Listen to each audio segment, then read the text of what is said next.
الحمد لله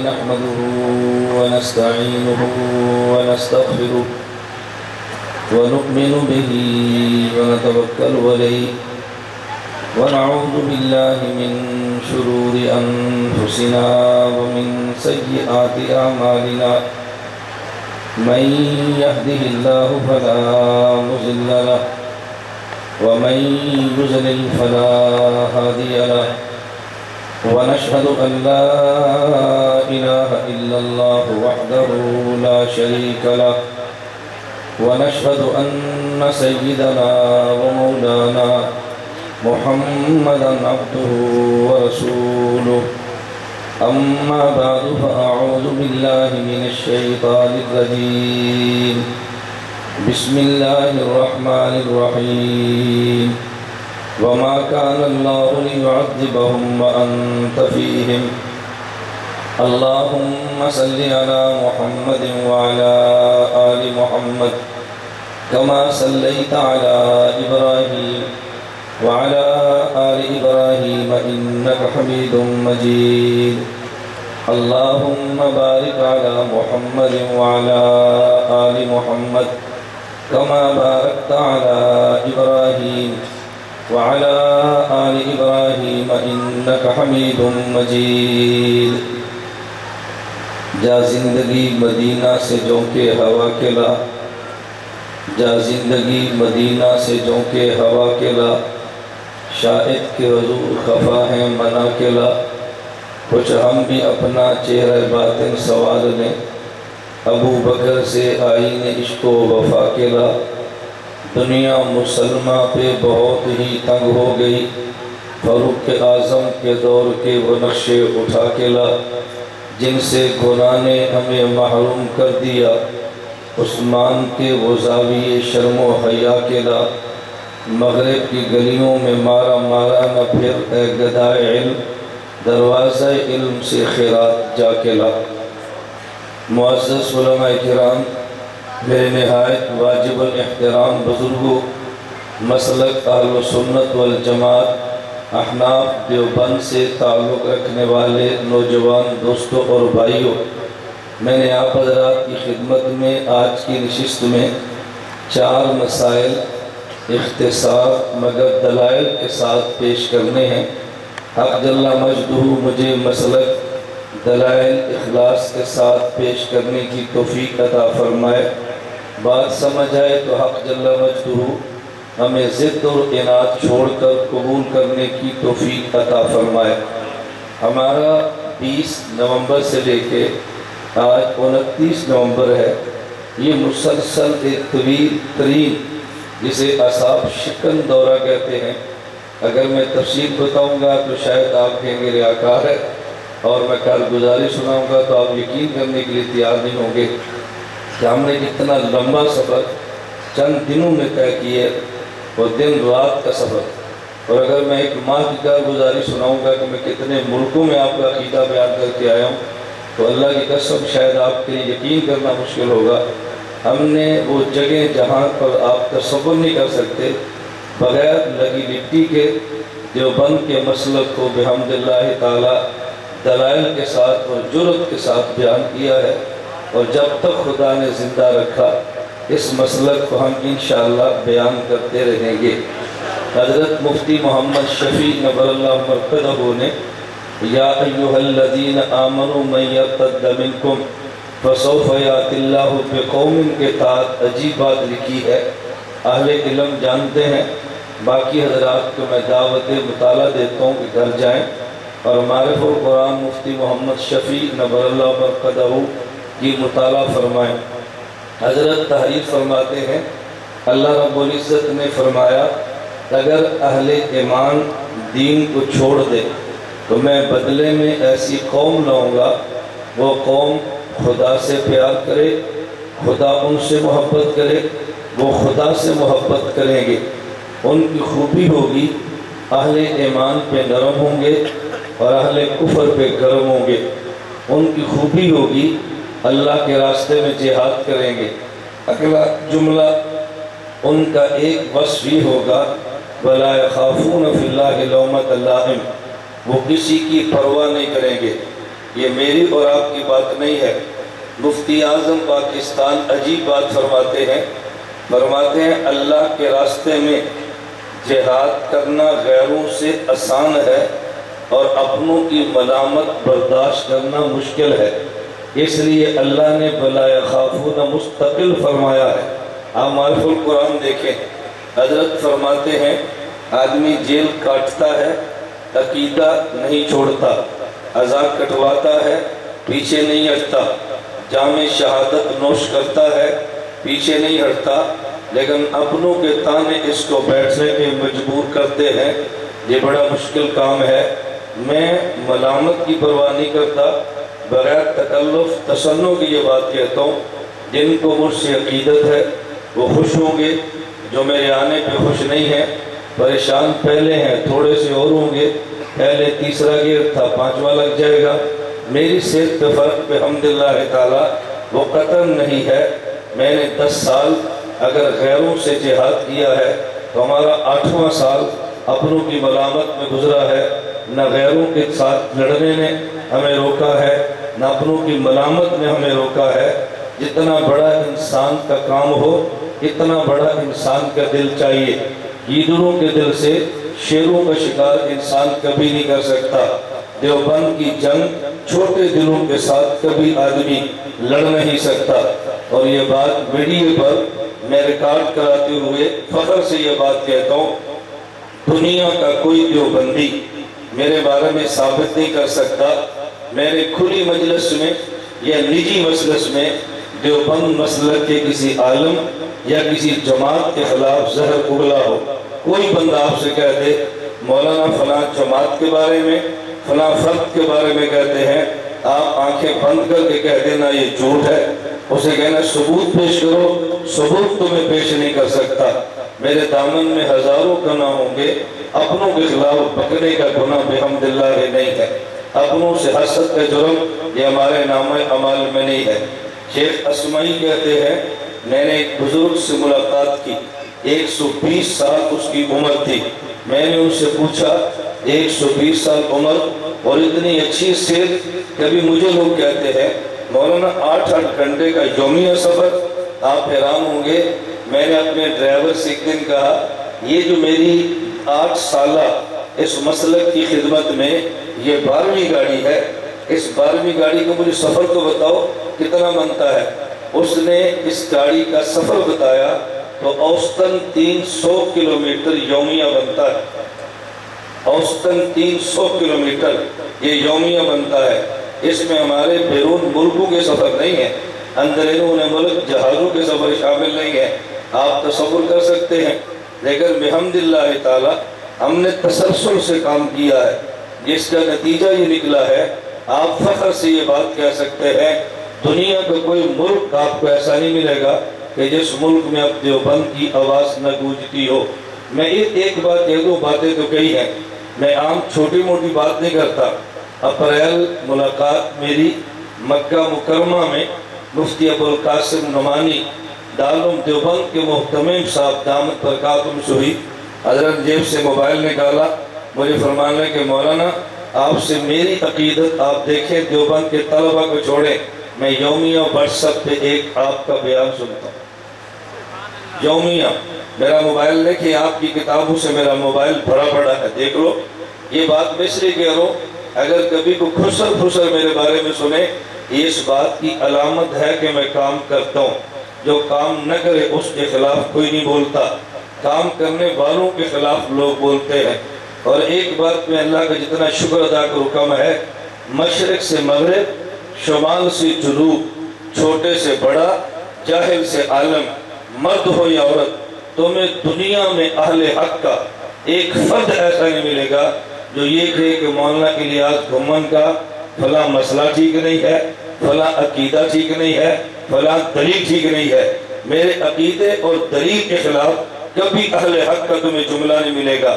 بس جملہ ملے گا یہ سوٹ 4000 کا کہاں سے لی ہے، یہ 35,000 کی گھڑی کہاں سے لی ہے، 5,000 کا قلم کہاں سے لیا ہے، 12,000 کا جوتا کہاں سے لیا ہے، 60 لاکھ کی گاڑی کہاں سے لی ہے۔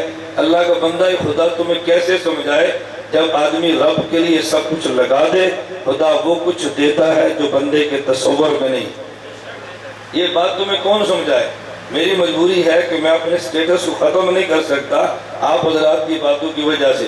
میں اس موضوع پہ لمبی بات نہیں کرتا، اہل علم کی خدمت میں ایک بات ضرور کہتا ہوں، اللہ کے پیغمبر نے پیمند لگا کپڑا بھی پہنا ہے، اللہ کے پیغمبر نے 30 اونٹوں کی مالیت کا سوٹ بھی پہنا ہے۔ دلیل میرے ذمہ، آپ چٹ لکھیں کہاں لکھا ہے۔ نبی نے سمجھایا مانگنا نہیں ہے، پیمند لگا کپڑا پہن لینا ہے۔ خدا نے دیا ہو تو 30 اونٹوں کی مالیت کا کپڑا بھی پہن لینا ہے، لیکن فخر نہیں کرنا۔ اور میں اہل علم کی خدمت میں عرض کرتا ہوں، آپ کو یہ تو ملے گا پیغمبر کے گھر میں 2 ماہ کا فاقہ ہے، آپ کو یہ تو ملے گا کھانے کے لیے فلاں چیز ملی نہیں ہے، لیکن آپ کو پیغمبر کے بارے میں یہ نہیں ملے گا حضور کے پاس سفر کے لیے سواری کمزور ہے۔ مدینہ میں سب سے قیمتی جو سواری ہوتی اللہ کے پیغمبر کی ہوتی۔ میں مدینہ سے بڑھ کے اگر بات کہہ دوں، پوری کائنات میں سب سے قیمتی سواری اگر کسی نے استعمال کی ہے اس کا نام محمد الرسول اللہ ہے، سفر کا نام معراج ہے، سواری کا نام براق ہے۔ اس سے قیمتی سواری لا سکتے ہیں؟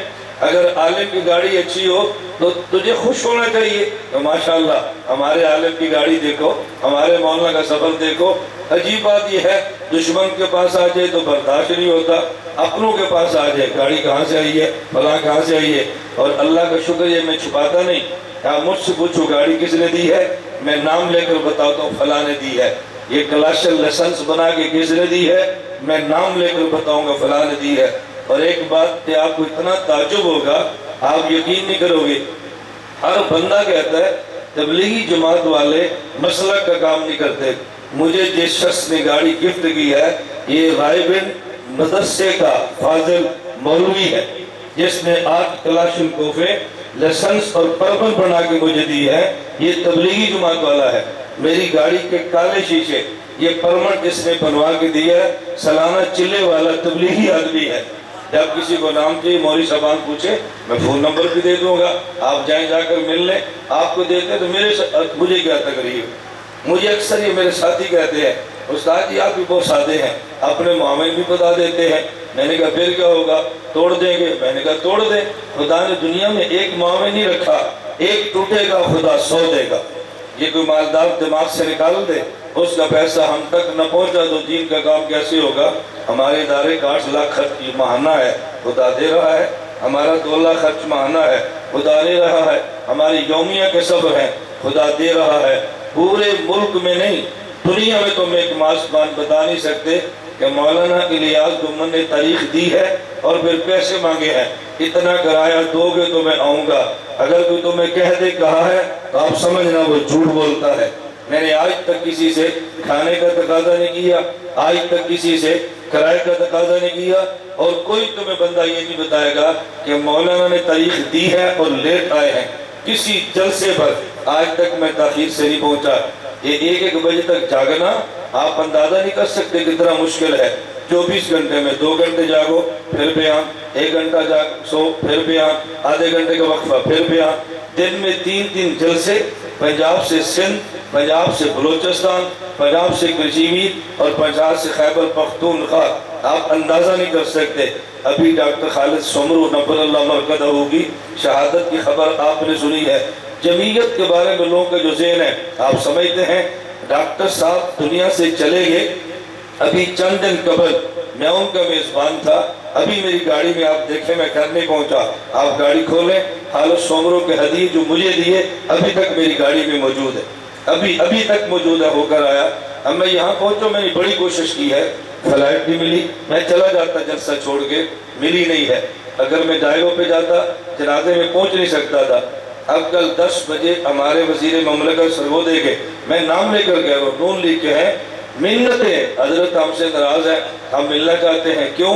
میں فون نہیں کرتا، میں کام کا نہیں کہتا، میں ان سے بھیک نہیں مانگتا، مدرسے کے چندے کی بات نہیں کرتا۔ کل 10 بجے آئیں گے ناشتہ کرنے کے لیے، 1 بجے احتجاجی مظاہرہ ہوگا جمعیت علماء اسلام کا، پھر میرا سفر شروع ہوگا لاڑکانہ کے لیے، یہ تعزیت کرنی ہے۔ میری بیوی نہیں ہے، میرے بچے نہیں ہیں، میرا گھر نہیں ہے، میرا دل نہیں دکھتا، لیکن دن رات میں دوڑتا ہوں اللہ کی قسم مسلک کے درد کے لیے۔ یہ جمعیت جس کو تم مسلک کی جماعت نہیں سمجھتے، اب تو سورو صاحب چلے گئے، میں کیا کہہ سکتا ہوں۔ ابھی اسی ستمبر کی بات ہے، ڈاکٹر خالد سومرو صاحب نے لاڑکانہ مجھے بلایا، وہاں کی جمعیت کو جمع کیا، 1 گھنٹہ میرا بیان کرایا، اور پھر مجھے کہا مولانا ہمیں آپ 3 دن دیں لاڑکانہ کے لیے، نومبر، دسمبر، جنوری، فروری اور مارچ، ان 5 ماہ میں 3 دن لاڑکانہ میرے مدرسے کو آپ دیں۔ پورے اندرون سندھ کی جمعیت علماء اسلام ضلع اور تحصیل کا جنرل سیکرٹری اور صدر، آپ کے سبق مجھ کو پابند کرنا یہ میری ذمہ داری ہے۔ کون کہتا ہے جمعیت کام نہیں کرتی؟ انہوں نے کہا 3 سبق پڑھائیں گے، 1 دن رافضیت کا رد کریں، 1 دن غیر مقلدیت کا رد کریں، 1 دن اہل بدعت کا رد کریں۔ گفتگو آپ کی ہوگی، جھنڈا اوپر جمعیت علماء اسلام کا ہو۔ میں یہ بات کیوں کہہ رہا ہوں؟ آپ میں سے بہت سے جمعیت کو نہیں اچھا سمجھتے، نہ سمجھے، مجھے کیا فرق پڑتا ہے؟ آپ کے علم میں ہے سپاہ کی قیادت نے میرا بائیکاٹ کیا ہے، میں نے آج تک محنت نہیں کی، لیکن مولانا لدھیانوی دامت برکاتہم کے داماد ایکسیڈنٹ ہوا، میں نے فون بھی کیا ہے اور گھر جا کر تعزیت کی ہے۔ میں اسپیس میں نہیں پڑھا کہ مجھ سے کیا تو میں کیوں نہ کروں، بھائی بڑے بڑے ہیں، ہم چھوٹے ہیں۔ غیروں کے لیے ہم نرم نہیں ہے، ذہن رکھ لیں، اور اپنوں کے لیے ہم گرم نہیں ہے۔ غیر جتنا بھی اچھا ہو وہ غیر ہے، اپنا جتنا بھی برا ہو وہ اپنا۔ کچھ فرق کرنا سیکھو، کچھ فرق کرنا سیکھو۔ ہم غیروں کا کفر برداشت کرتے ہیں، اپنوں کا فسق برداشت نہیں کرتے۔ میں نے اس لیے کہا میرے علم میں ہے، خسر خسر چلتی ہے، لیکن مجھے اس سے کیا فرق پڑتا ہے؟ ہم نے ایک عقیدے کا اسٹیج سجایا ہے، آپ کے لیے نہیں ہے، وہ اللہ کے لیے ہے۔ جب تک خدا نے جسم میں زندگی رکھی ہم عقیدے اور مسلک کی جنگ لڑتے رہیں گے انشاءاللہ، اور اکابر کے ساتھ رہ کے لڑیں گے، الگ اکبر نہیں۔ میں ابھی آج بھی جلسے پر تھا، صبح میں اکاڑا تھا، کل وہاں پر تھا۔ اب بیان مجھے ابھی چیک آئی ہے کہ مولانا صاحب آپ بیعت کریں، ترتیب بتائیں۔ مجھے تعجب ہوتا ہے، مولانا کے پیر صاحب ہوں گے یہ بیعت کا اعلان کریں گے، ان کے پیر صاحب ہوں گے بیعت کا اعلان کریں گے، ان کے پیر صاحب آئیں گے بیعت کا اعلان کریں گے، جن کا میں پیر ہوں وہ کہہ دے بیعت، تو سامعین کو تعجب ہوتا ہے یار اس نے نیا ڈرامہ شروع کر دی ہے، پیری مریدی شروع کر دی ہے، اب بندوں کو پھنسانا چاہتا ہے۔ یہ آپ کے علم میں ہے، ہمارے ملک میں 3 بڑے سلسلے چلتے ہیں خانقاہی، حضرت مدنی کا، حضرت تھانوی کا، حضرت شیخ زکریا کا۔ حضرت مدنی کے سلسلے سے سید امین شاہ رحمت اللہ علیہ سے مجھے خلافت ہے، جن سے قاضی ظہور صاحب کو خلافت ہے، جن سے قاضی خبیب صاحب کو خلافت ہے، تاریخ خدام اہل سنت کی قیادت کو جن سے خلافت ہے، اسی سے اس فقیر کو خلافت ہے۔ سید حضرت تھانوی کے سلسلے میں سید حضرت حکیم اختر شاہ صاحب نبر المرقدوں سے مجھے خلافت ہے۔ شیخ زکریا کے سلسلے سے حضرت مولانا عبدالحفیظ مکی سے مجھے خلافت ہے، اور چوتھی خلافت مولانا عزیز الرحمان ہزاروی سے ہے۔ بتاؤ ایک پیر کا خلیفہ بیعت کر لے تو حرج نہیں ہے، اور 4 کا بیعت کر لے کہتے نواں کام شروع کیتا، نواں کام شروع کیتا۔ ایک بات کان کھول کے سنیں، میں جو بات کہنا چاہتا ہوں اچھی طرح ذہن نشین فرمائیں۔ ہمارے ہاں کہیں خانقاہ ہے، تحریک نہیں ہے، کہیں تحریک ہے، خانقاہ نہیں ہے۔ خدا نے آپ اس نوکر کو سعادت دی ہے، ہمارے یہاں خانقاہ بھی ہے، تحریک بھی، عقیدے کی جنگ بھی ہے، ذکر کی مجلس بھی ہے۔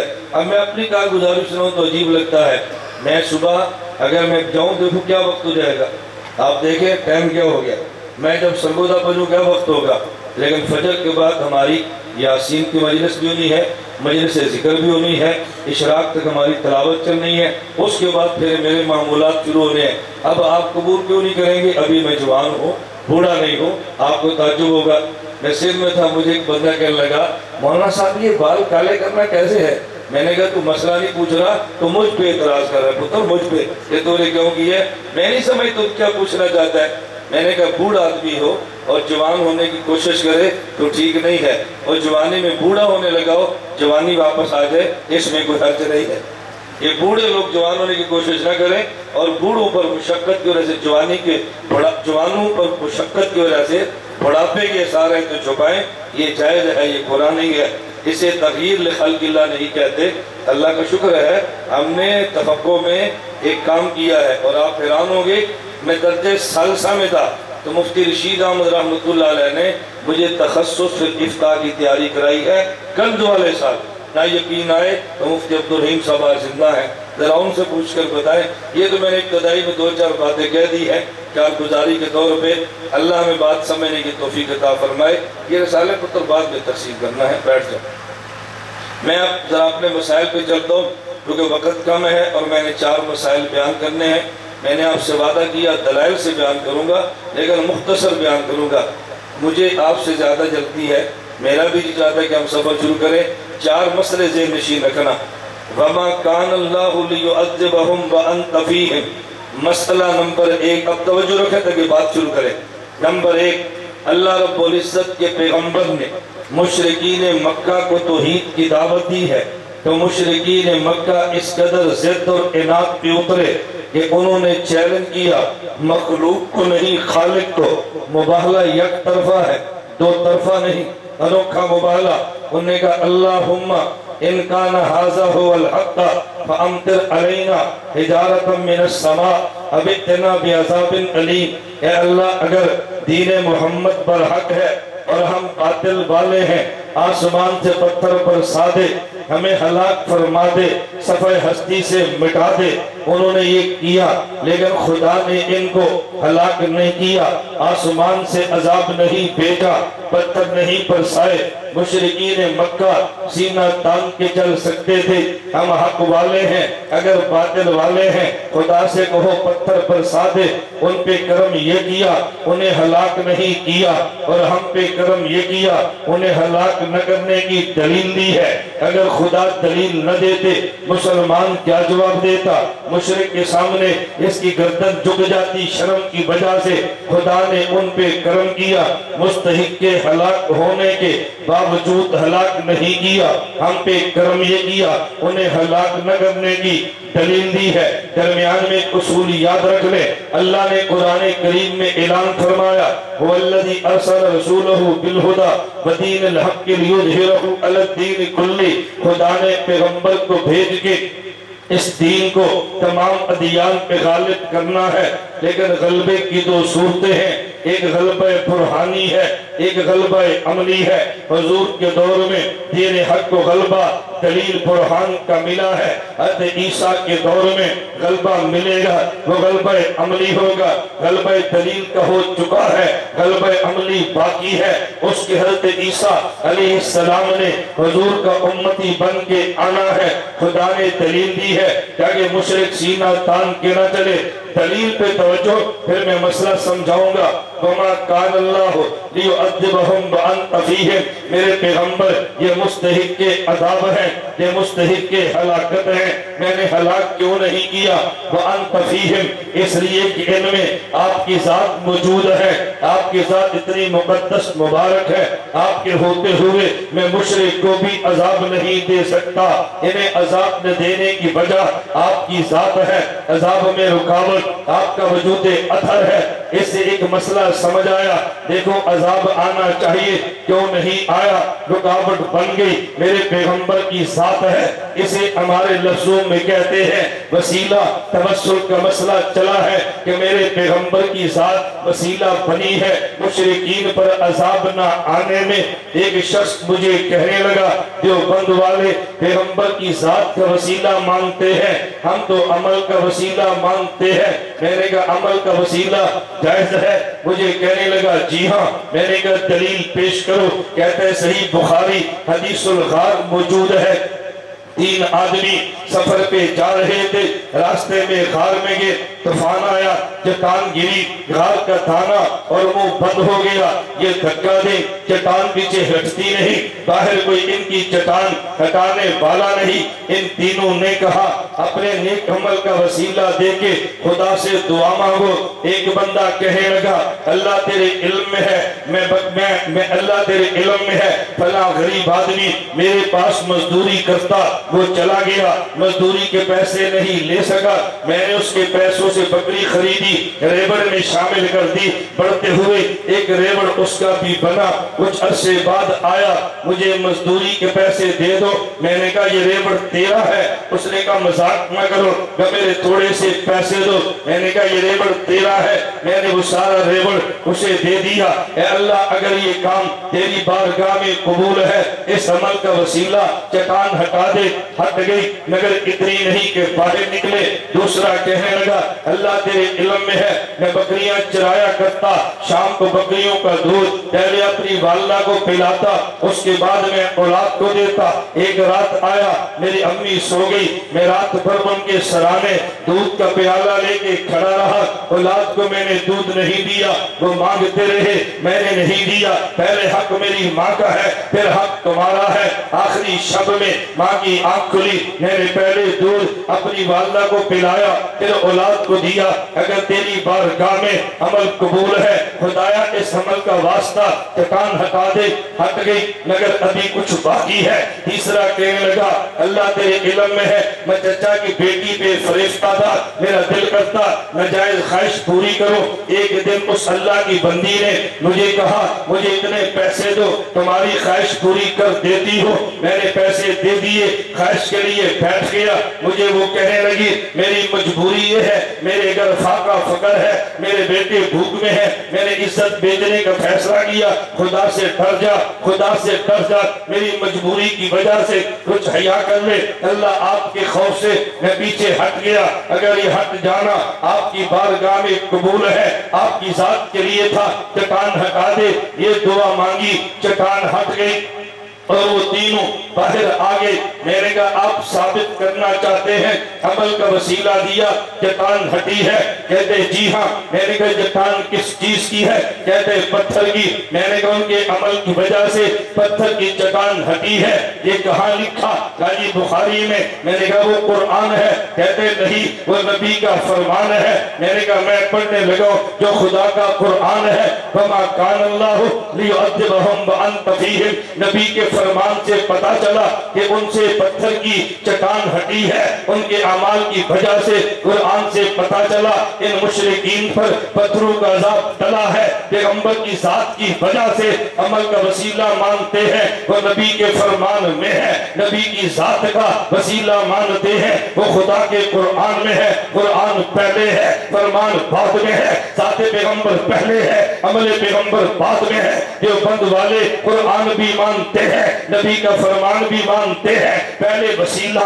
نبی کی ذات کا مانتے ہیں، پھر وسیلہ نبی کے اعمال کا مانتے ہیں۔ پہلے ذات ہے، ذات کو پہلے مانا، عمل بعد میں ہے، عمل بعد میں مانا۔ قرآن پہلے ہے، ذات کا وسیلہ پہلے مانا، نبی کا فرمان بعد میں ہے، عمل کا وسیلہ بعد میں مانا۔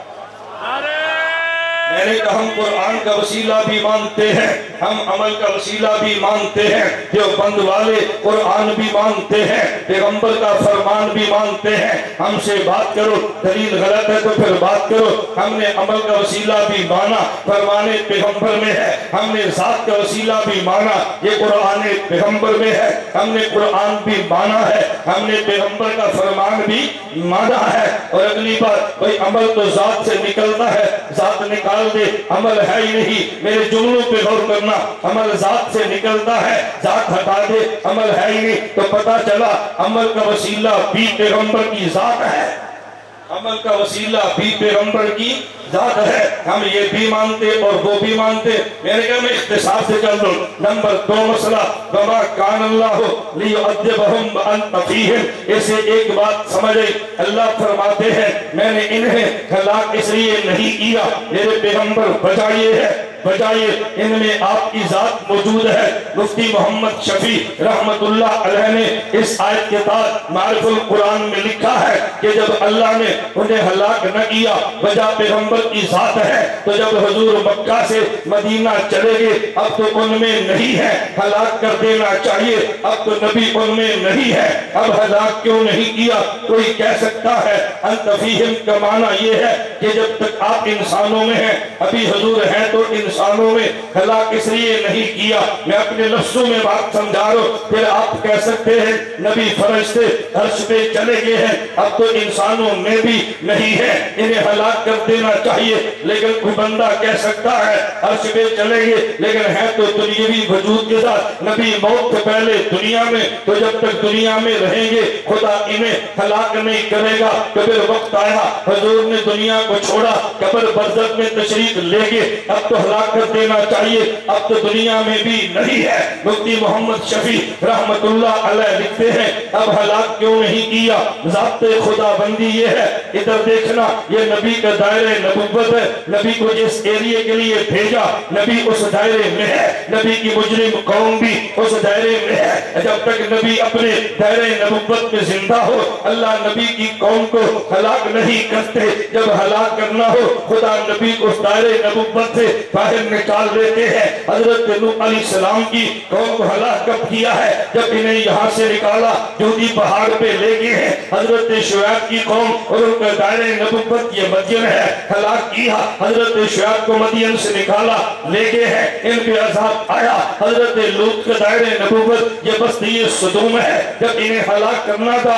انہیں صدوم سے نکالا، انہیں ہلاک کر دیا۔ حضرت موسیٰ علیہ السلام کا یہ دائرہ نبوت مصر والے اسرائیلی اور قبطی تھے، جب ہلاک کرنا تھا حضرت موسیٰ کو مصر سے نکالا، فرعون کو ہلاک کر دیا ہے۔ نبی دائرہ نبوت میں ہو اور قوم بھی ہو اللہ کبھی بھی قوم کو ہلاک نہیں کرتے۔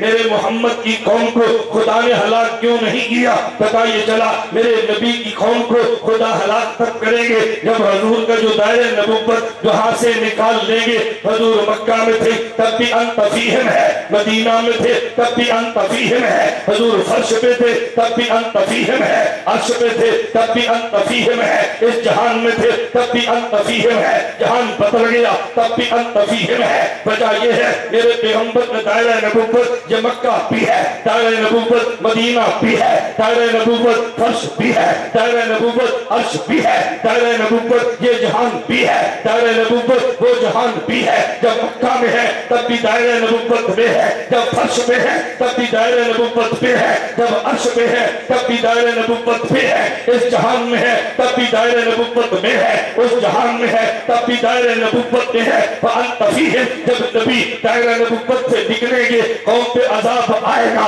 میرے نبی کے دائرہ نبوت میں اگر مقام کو دیکھ لے تو سرا سے لے کے عرش تک ہے، اگر زمان کو دیکھ لے دور نبوت سے لے کے قیامت تک ہے۔ نہ میرے محمد نے دائرہ نبوت سے نکلنا ہے نہ قوم پہ آسمان سے عذاب آنا ہے۔ حضور کا دائرہ نبوت کتنا وسیع ہے، دائرہ نبوت سے نکلیں گے عذاب پھر آئے گا، نہ دائرہ نبوت سے نکلنا ہے نہ قوم پہ عذاب آنا ہے۔ اس سے آپ کو ایک مسئلے کی حکمت سمجھ آ گئی۔ آپ نے کئی بار سنا ہمارے نبی علیہ السلام کی قوم پہ کبھی اجتماعی عذاب نہیں آئے گا۔ اجتماعی عذاب کیوں نہیں آئے گا؟ خدا اجتماعی عذاب تو تب دیں گے جب نبی دائرہ نبوت سے نکل گئے۔ حضور کا دائرہ نبوت اتنا وسیع ہے، نہ حضور نے قیامت پر دائرہ نبوت سے نکلنا ہے نہ ہمارے نبی کی قوم پہ آسمان سے ہلاکت کا عذاب آنا ہے۔ میرے نبی کا دائرہ نبوت یہ فرش بھی ہے عرش بھی ہے۔ اس سے ایک نقطہ سمجھنا، دیوبند کا نظریہ خدا ہر جگہ پہ ہے، تیرے مخالف کا نظریہ خدا عرش پہ ہے۔ مجھے ایک بندہ کہنے لگا اگر خدا عرش پہ نہیں ہے تو تم دیوبند والے یہ حدیث نہیں پڑھتے۔ خدا نے عرش پہ حضور کو بلایا اور بلا کے کہا ہے ادنو ادنو ادنو، میرے محمد قریب ہو جا۔ اگر خدا عرش پہ نہیں تھا ادنو کیوں کہا ہے؟ ادنو کہہ کے نبی کو قریب لانا اس بات کی دلیل ہے خدا عرش پہ ہے، تبھی تو ادنو کہا ہے۔ میں نے کیسے کیا ثابت ہوا؟ کہا جی عرش پر ہے۔ میں نے کہا کہاں لکھا ہے؟ کہا جی حدیث میں ہے۔ میں نے کہا جو بند والے حدیث بھی دیکھتے ہیں قرآن بھی دیکھتے ہیں، میں نے قرآن پڑھا ہے 30واں پارہ سورۃ العلق ہے۔ خدا نے مجھے اور آپ کو ایک حکم دیا ہے اس جو تم سجدہ کرو۔ سجدے کمانا یہ نہیں ہے عرش پہ آ جاؤ، سجدے کمانا اپنی پیشانی زمین پہ ٹکا دو۔ تو خدا نے یہ نہیں کہا عرش پہ آؤ، خدا نے یہ کہا ہے اپنی پیشانی زمین پہ لگا دو، فرش پہ لگا دو۔ ہم پوچھتے ہیں اللہ اس پیشانی کو زمین پہ کیوں لگائے؟ ہمیں جواب ملتا ہے ایک طرف میرے قریب ہو جا۔ میں نے کہا حضور عرش پہ تھے، خدا نے ادنو کہا قریب ہو جا، میں فرش پہ ہوں، ہمیں ایک طرف کہا قریب ہو جا، اگر فرش پہ نہیں تھا ادنو کیوں کہا ہے تو مجھے بتا، فرش پہ نہیں تھا ایک طرف کیوں کہا ہے؟ ادنو بتاتا ہے خدا عرش پر بھی ہے، ایک طرف بتاتا ہے خدا فرش پر بھی ہے۔ فرق یہ ہے میرے نبی کی شان کے لائق عرش ہے، میری حیثیت کے مطابق فرش ہے، انہیں عرش پہ ادنو کہا ہے، مجھے فرش پہ ایک طرف کہا ہے۔ پتا یہ چلا نبی وہاں خدا وہاں پر بھی ہے، خدا یہاں پر بھی ہے۔ جو بند کے عقیدے پہ یہ تبرع کرنے والوں یہ قرآن و حدیث کے مخالف ہے، نہیں ہم دیوبند کے روحانی بیٹے بیٹھے ہیں، میں کہتا ہوں دیوبند کے نظریے پہ اعتراض تیرے ذمہ ہے، جواب ایک دیوبندیت کے نوکر کے ذمہ ہے۔ کبھی تجھے شبہ پڑتا ہے، لوگ جھوٹ بولتے ہیں اور یہ مولانا الیاس محمد مناظرہ نہیں کرتا، وہ دوڑ گیا، نانا میں دوڑتا نہیں ہوں لیکن سٹیٹس کو بھی خراب نہیں ہونے دیتا۔ حافظ سعید کو لا کرا مناظرہ، ساجد امیر کو لا کرا مناظرہ، اپنی قیادت کو لا کرا مناظرہ۔ یہ نہیں ہے ایک گلی کا بندہ اٹھے لاؤ مولانا گھومن کو، لا فلاں کو، نانا ہم سٹیٹس سے نیچے نہیں اترتے، قیادت تو بھی لا، قیادت ادھر بھی ہے، کر مناظرہ، تیرا کارکن ہو ادھر سے قیادت ہو، اسے مناظرہ نہیں کہتے۔ ہم ہر پھوٹ سے، ہر آرے گہرے سے، ہر گلی کے لونڈے سے مناظرے نہیں کرتے۔ روز روز کی بحثیں ختم کرو، قیادت تم بھی لاؤ، قیادت ادھر سے بھی ہے، بات کرو ادھر قیادت بیٹھی ہے، بات سنو بحبل اللہ، اکٹھے ہو جاؤ، امریکہ آ رہا ہے، لڑنا نہیں ہے، اور جو کتا جو بند کو بھونکتا ہے اسے مکھن بھی کھلایا جا رہا ہے، ایسا ہرگز نہیں ہوگا۔ ہمیں جھوٹ بول کے دھوکہ مت دو۔ میں نے آج لاہور مغرب کے بعد جلسے میں کہا ہمارے ساتھ فراڈ مت کھیلو، اور جی 2 کروڑ ڈالر 10 کروڑ انعام لگ گیا ہے، یہ ہے کہاں پہ؟ کائی مینارے پاکستان میں جلسے گاہ کو چیک کر رہا ہے، انعام لگا پھر روڈ پہ پھرے۔ میں نے یہ تو نبی کی سنت کے خلاف ہے۔ ابو جہل نے انعام لگایا، میرے نبی کے سر کا 100 اونٹ ہے، حضور کو گرفتار کر کے لاؤ 100 اونٹ دوں گا، نبی کا سر لو 100 اونٹ دوں گا۔ ابو جہل نے انعام لگایا، حضرت رسول اللہ کا بھی صدیق اکبر کا بھی۔ چلے ایک نقطہ ذہن میں رکھنا، ابو جہل کمپنی نے جتنا انعام حضور کا لگایا اتنا ہی انعام صدیق کا لگایا۔ ابو بکر صدیق کے بارے میں بھی کہا 100 اونٹ دیں گے، حضور کے بارے میں بھی کہا 100 اونٹ دیں گے۔ اس کا معنی یہ مکے کا مشرک بھی سمجھتا ہے نبوت کے بعد صداقت حضور کی جگہ پہ صدیق ہے۔ انعام ایک جیسا لگایا، وہ سمجھتا ہے ان کا جانشین یہ ہے، وہ نہیں ملتے، جانشین کو پکڑو۔ عجیب بات یہ ہے ان کے سر کا انعام لگا، وہ غاروں میں چھپتے نظر آتے ہیں، تیرے سر کا انعام لگا ملاپر پاکستان میں چھپتا نظر آتا ہے، جس پہ انعام لگے وہ چھپتا نہیں، وہ چھپتا ہے۔ ہمیں دھوکے مت دو، یہ ہم سے فرار مت کھیلو، اللہ بات سمجھنے کی توفیق عطا فرمائے۔ یہ لولی جو گیمیں ہیں نا یہ ہمیں مت سمجھاؤ، فرینڈلی سمجھتے، یہ فرینڈلی فائرنگ ہو رہی ہے، یہ فرینڈلی فائرنگ ہمیں مت سمجھاؤ۔ 4-5 بندے اڑا بھی دیے، یہ کیا ہو رہا ہے؟ یہ فرینڈلی گن سے، یہ فرینڈلی فائرنگ ہوئی ہے۔ یہ فرینڈلی جو انعامات ہیں اس سے دیوبند کے بھی دھوکے میں نہیں آتے۔ ایک بندے کی قیمت بڑھانے کے لیے انعام بھی لگا دیا، اس بندے سے اپنے مطلب کے کام بھی کروا لیے۔ میں بات صرف سمجھائی رہا تھا، بات توجہ سے سمجھنا۔